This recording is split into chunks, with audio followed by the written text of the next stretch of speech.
do no harm, not because you have their type at home. Gender-based violence thrives on silence. It thrives on silence on the part of institutions, on the part of the victims, and the perpetrator are always going to expect that those that they abuse should be quiet. Yeah, I personally think men should put their ego in check. But oftentimes we have seen that perpetrators tend to talk, especially when they are around other men. Not because what if she were your wife or your daughter? I know a lot of women who have been sexually abused, even women in my family. And during conflicts, women and girls are exposed to sexual and gender-based violence. This is evident in the northeast of Nigeria and also in the northwest, where violence has led to deaths of thousands of people and displacement of several thousands more. And women and young girls are disproportionately affected by this violence. As we all know, the Nigerian National Assembly is male-dominated. Not because you are a feminist or because you are a good person. And as Hawa said, it's a power thing. And I think if men can learn, well, maybe not even learn, because it's a thing that is taught from when you're a child. So what men need to do, what men should start doing, is to start building a community of hostility around perpetrators.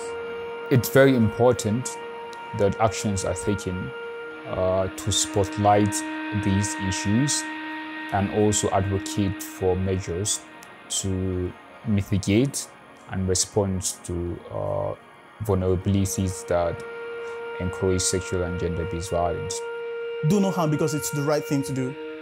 You should start ensuring that when your friends, when your acquaintances who make it a point of duty to brag about beating people, about beating women, if the institutions that we find ourselves in can put some measures in place to teach young boys from when they are kids till adulthood to learn to respect every woman they see, learn to care for every woman and not discriminate, then I think we are taking a step further in maybe not solving but help in alleviating the pain. Do not allow perpetrators to silence victims. Silence the perpetrators first and take action on behalf of the victims. It's important to also advocate for legal and institutional reforms that will curb sexual and gender-based violence, either in conflict or non-conflict settings. And for this advocacy, a collective action is required. Also, if you see something, say something. Prevent harm from being done. I believe that the National Assembly can increase the effort towards ending sexual and gender-based violence by securing the release of the 11 school children of Birni Yauri that are still in detention, that are still in the terrorist camp. These girls are undergoing daily sexual assaults in the terrorist camp. Thank you.